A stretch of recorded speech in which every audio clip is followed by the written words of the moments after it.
So, Coach, thank you so much for joining us. We are with Oregon head coach Mario Cristobal, taking over for the Oregon Ducks. So, you've now been on the job a whopping 4 months. Give me your first impressions.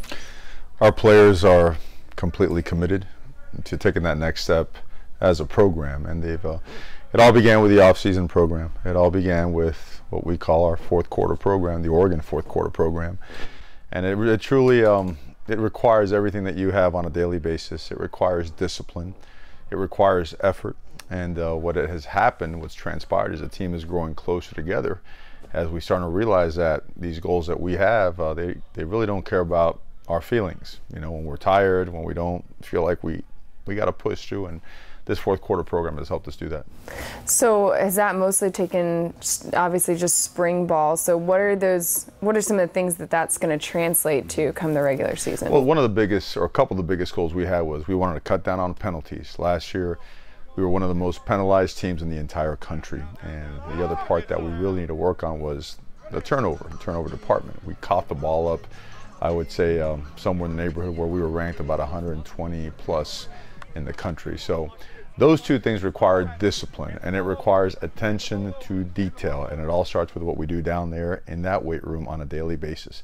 And it's got to be difficult. You know, we've got to be put in situations that where the circumstances are hard, where there's stress, duress, all that stuff, so that we could practice performing well in those situations. And you've been a part of several championship programs, both as a player and then as an assistant coach. So what are some things that you're taking from your time at Miami, your time at Alabama, and incorporating them here into Oregon to create a championship culture? Yeah, it's a very different regimen that we have adopted, and it starts with the off-season. I'll probably refer to that 10 times during this interview, because that's where it all starts. I mean, there's a certain time of the year where you literally hand the keys to the program over to the strength and conditioning department.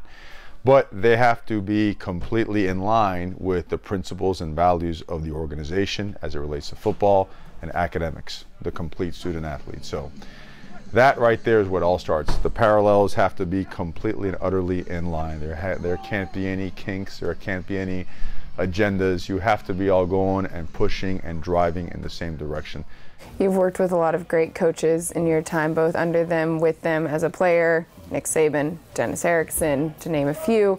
What are some things that you draw from them that you want to incorporate as a head coach? Yeah, the organization, you know, the way that it's the entire year, the entire calendar, the way it's mapped out, that's a tremendous part of the whole thing, because it is the season and the year it's all phases, right? You have your in-season phase, your winter conditioning phase, spring practice phase, post-spring practice phase, summer phase, fall camp phase. It never ever stops. So you're telling me Nick Saban's a pretty organized guy?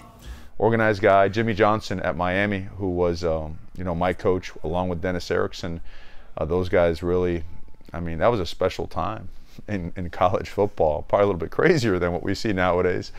But I mean, what I did learn, and I hope that we can give this part of that experience to our players, is the strength and how powerful that locker room was when it came time to playing football. When it came time to going against somebody else, the way that thing would come together, I've never ever seen anything like that or been a part of anything like that since that time. I've been very fortunate, been around great players, been around great coaches, and the one thing that sticks out with all of those types is that they're all extremely driven, they're all extremely organized, and they're just not gonna be denied. Coach, thank you so much for your time. We're looking forward to seeing you on the field in a couple weeks for the spring game, and then again in the fall. You got it. There you go. Adam, I'll send it back to you.